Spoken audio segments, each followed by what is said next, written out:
Sabe o que é Evangelho no Lar e como ele pode melhorar a sua vida? Saiba essas e outras respostas agora no programa Diálogo Espírita que está começando.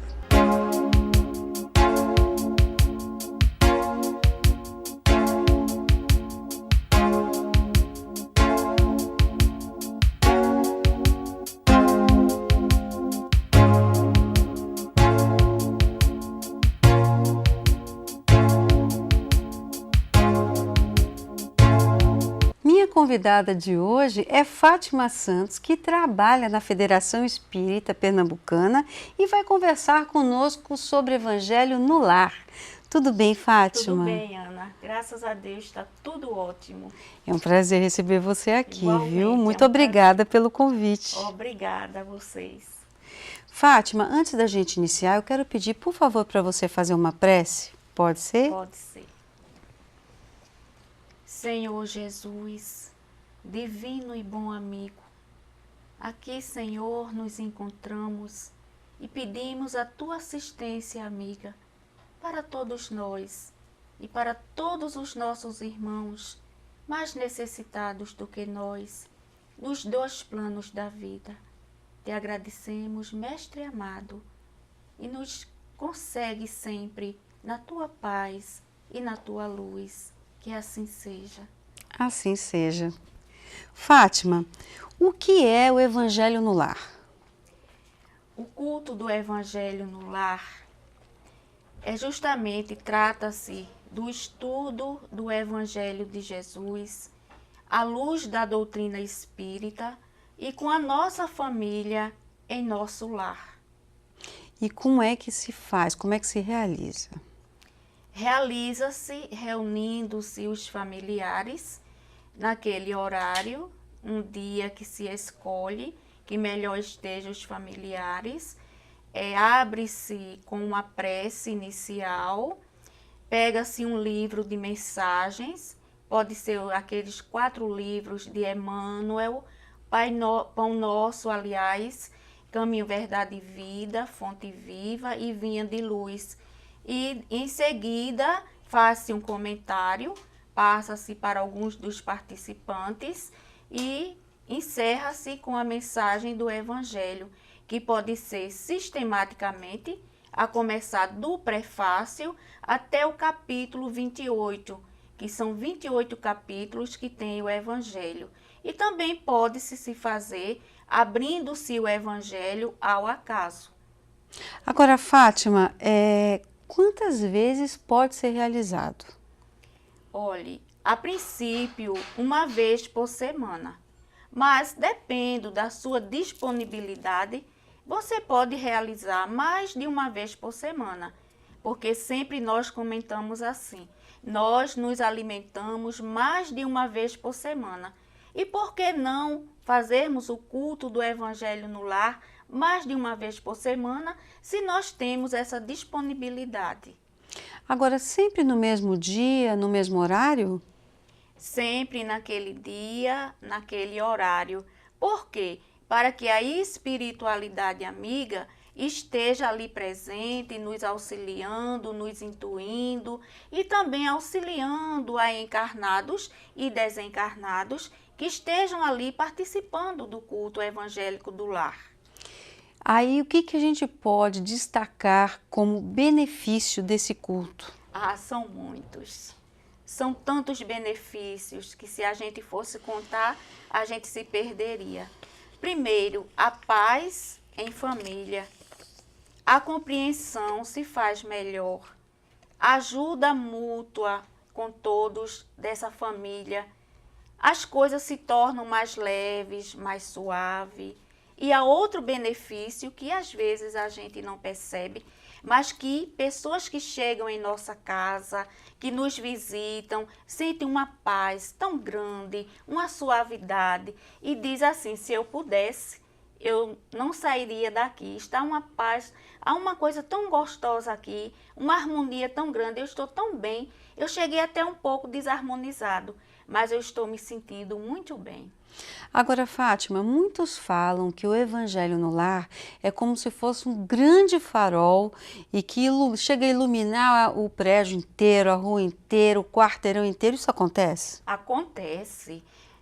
Nós temos, vamos dizer, se nós residimos em uma casa, todas as casas daquela rua vão ser beneficiadas. Mas isto é, aquelas casas que as pessoas permitem que Jesus entre em sua casa. Porque o culto do Evangelho no Lar é a visita de Jesus em sua casa, através dos benfeitores espirituais. Mas há casas em que não se cultivam a oração, não se cultiva a paz e o respeito na família. Então, a espiritualidade muitas vezes quer entrar naquela casa, mas aquela casa ainda não é um lar, é apenas uma casa física, apenas muros, apenas paredes muito frias. Então, aquelas casas que já se cultivam uma oração, uma união, então a visita é realizada pelos benfeitores. Fátima, e as crianças, elas podem participar? E como podem participar? E é muito bom que desde cedo os pais reúnam essas crianças ao redor ali daquela mesa, ou então, se não tem uma mesa, pode-se colocar as cadeiras em círculo e convidar essas crianças, colocar essas crianças desde cedo para participarem, para que elas sejam educadas com o Evangelho, sabendo respeitar o seu próximo, os seus amiguinhos e comungar com Jesus sempre. Fátima, algumas pessoas têm receio de fazer o Evangelho no lar e de ter alguma manifestação espiritual. Isso é possível? Isso é possível, mas não é para esse fim. Já é dito culto do Evangelho no lar. Então, é a oração com a família. Não é uma reunião mediúnica. A reunião mediúnica deixa-se para o centro espírita, para aquele grupo espírita, porque ali há toda a proteção da equipe espiritual, porque numa reunião mediúnica são trazidos espíritos muito sofredores e às vezes espíritos endurecidos. E ali há um esclarecedor que esclarece aquele espírito e, além do mais, a equipe espiritual, o mentor espiritual que está ali a postos para socorrer esses espíritos ainda muito enfermos. No lar, só o Evangelho, só a oração, só a explanação dos assuntos daquele dia. Hoje a nossa sugestão de leitura está aqui, O Educador e Codificador, Allan Kardec. É o volume 1, de autoria de Zeus Van Tuyl e Francisco Thyssen. Então, tá aqui para você saber um pouco mais sobre a doutrina, tá bom? Vale a pena. E esse livro aqui está à disposição na livraria da Federação Espírita Pernambucana, que fica na Encruzilhada. Continuamos agora nosso bate-papo sobre o Evangelho no Lar com a Fátima Santos. Agora, Fátima, e a pessoa que mora sozinha, ela também pode fazer o Evangelho no Lar? Como pode fazer, não é? Nós, pelo menos, realizamos e outras pessoas realizam esse culto doméstico no lar sozinhos materialmente, porque espiritualmente estamos acompanhados durante toda a nossa vida. Então, podemos fazer esse evangelho sozinhos materialmente, lendo aquela página, lendo o evangelho, comentando, porque estamos ali com muitos irmãos também tão necessitados quanto nós. Fátima, há comunicações mediúnicas? Há pessoas que, infelizmente, não obedecem o roteiro do evangelho no lar. Há pessoas que fazem do Evangelho no Lar uma reunião mediúnica. E isso é perigoso. É perigoso, né, Fátima? É perigoso, porque numa reunião mediúnica, como nós falamos anteriormente, ali o esclarecedor, a equipe espiritual, o mentor espiritual, que pode recolher esses irmãos sofredores e alguns endurecidos. Mas no Evangelho no Lar, nesse culto, apenas a pessoa e uma equipe espiritual para dar ali a proteção, para fazer ali a paz reinar entre a família. E não trazem alguns espíritos necessitados, mas não para a comunicação mediúnica, e sim para que eles participem daquele bem-estar, daquela assistência espiritual. É uma oração, né, Fátima? É uma oração, é uma explicação do Evangelho de Jesus. Claro. Mas há pessoas que desobedecem e muitas vezes sofrem e fica difícil afastar esses espíritos, e há médios que ficam doentes. Então atentem bem para essa responsabilidade. Fátima, esse Evangelho no Lar, ele tem que ter um ambiente ideal para isso, né? É preciso um ambiente adequado. Olha, no livro Os Mensageiros, do autor espiritual, o nosso querido André Luiz, a dona Isabel, no capítulo 35 e 36, que justamente fala, no 35, o culto do Evangelho. E no 36 fala de mãe e filhos. Então, tem aquele ambiente ali justamente para ser realizado o culto do Evangelho no lar, onde ela reúne as filhas, o filho, que é um tanto rebelde, quem não leu, procure ler Os Mensageiros. Então, precisa ter esse local, porque ali está tudo preparado. Ali é sempre para esse mistério. Então, a espiritualidade já corre para ali, já traz alguns irmãos. É como numa igreja, num centro, como nós estamos na Federação Espírita Pernambucana, todos aqueles ambientes que é realizadas as tarefas, existe a equipe espiritual que mantém ali a proteção, a guarda e a assistência espiritual. Não é hoje nós fazermos aqui na varanda, amanhã fazermos lá na copa, então fica algo desarmonizado, desconectado. Então é preciso você ter aquele local certo, aquele horário certo para realizar o culto do Evangelho no lar. Fátima, o pessoal que está em casa nos assistindo pode ter assim várias dúvidas, né? Certo. Com relação à metodologia de se fazer o culto, o local. E existe uma literatura também, né, que orienta como se fazer o Evangelho no lar. Existe algumas mensagens que diz como é que se inicia o Evangelho no lar, livrinhos, livretozinhos também, que tem essa orientação, mas não é difícil não. É só procurar nas livrarias espíritas que você encontra essa orientação, esse roteiro. Ou pedir também no seu centro espírita ou na própria federação uma orientação com relação a como fazer, né? Levar muito a sério, né? Porque é algo que traz muitos benefícios, mas se feito de maneira errada também pode prejudicar, né? Agora, falando em benefícios, alguém que de repente está doente em casa, ele pode receber um benefício de cura, ele pode ser tratado durante esse culto do Evangelho no lar? Pode, e tudo está na fé. Se eu tenho fé que eu participando daquele culto do Evangelho com muito respeito, eu vou adquirir a minha melhora, porque no culto do Evangelho no lar, nós colocamos uma jarrinha com água natural, ou então para cada participante colocamos ali um copo com água. Então, no final do Evangelho, quando se pede na oração final, porque é feita a prece inicial, desenrola-se o culto do Evangelho, no final a prece, e pede-se à equipe espiritual para que aquela água seja magnetizada, fluidificada, como muitos falam. No final, cada qual toma ali a sua água. Aquela água tem uma medicação. E há pessoas que dizem sentir um sabor diferente, sabor com gosto de remédio. Então, se eu estou ali, estou com fé que eu vou adquirir a minha melhora ou até a cura, dependendo da minha fé, do meu merecimento, com certeza eu vou adquirir.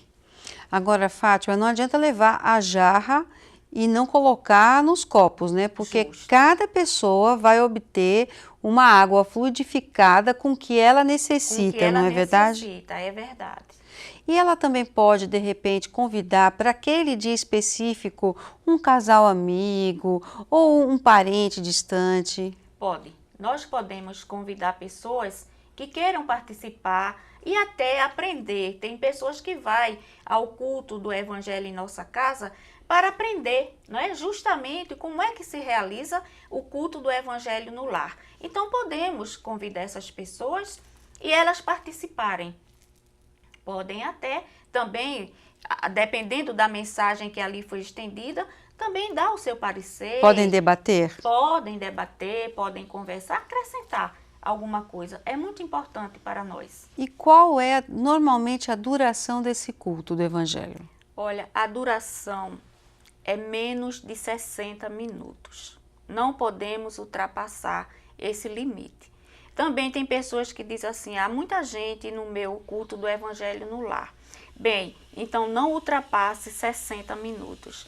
Pessoas que fazem sozinhas ou até 4 pessoas nesse culto do Evangelho, nós colocamos no máximo até 25 minutos. É o bastante para lermos a mensagem, é o bastante para comentá-la, o Evangelho também. E outra coisa, há pessoas também que colocam no culto do Evangelho no lar 3 perguntas ou 4 perguntas do Livro dos Espíritos. Para quê? Para que haja esse estudo, para que o conhecimento se estenda maior. Então também é importante, se alguém quiser colocar, pode também ser colocado o Livro dos Espíritos ou outro livro do Pentateuco kardeciano. Sempre uma pequena, vamos dizer, um pequeno parágrafo. Em caso de necessidade, pode-se mudar o dia?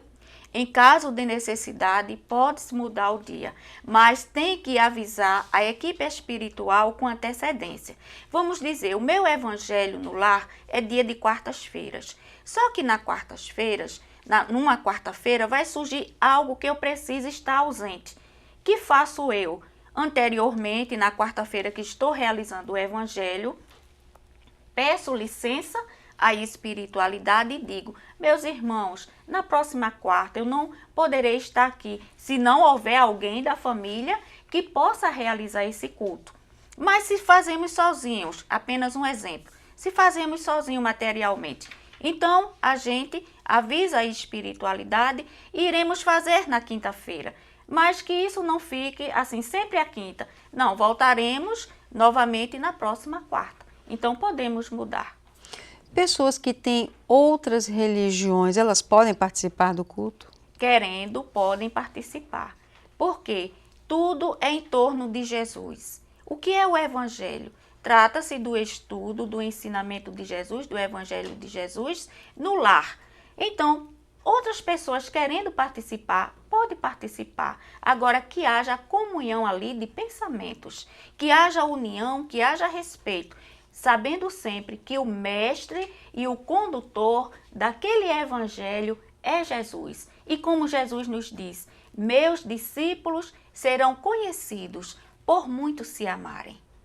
Agora, Fátima, existe um registro mesmo da história do primeiro culto de evangelho no lar?